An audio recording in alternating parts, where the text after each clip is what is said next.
Good afternoon mga ka-Toyota. Meron tayong for release today. New Toyota Hilux 2.8 4x4 automatic transmissions.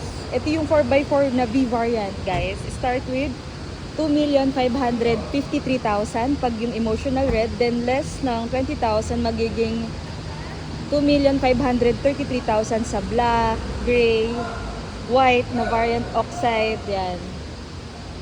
Yung Hilux Trabo natin ngayon, iba yung design ng grills, pag lights, tapos meron siyang new design na din yung parang singkit mas lalo yung sa headlight natin. Naka two-tone alloy mugs, 18 alloy siya, guys. Tapos meron siyang black fender. Iba din yung design niya dun sa previous na Hilux variants, yung sa side step. Pero same, naka smart key system with touchscreen monitor.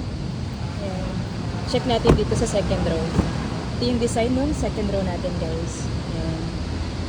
Then, pag V-variant, wala pa siyang sports bar. Yung design dito sa pinaka-ibabaw niya.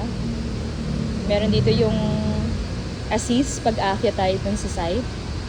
Ganon din yung design niya dito. At least dito may ano na siya, may cover na dito. Para pag maglalagay tayo ng mga luggages,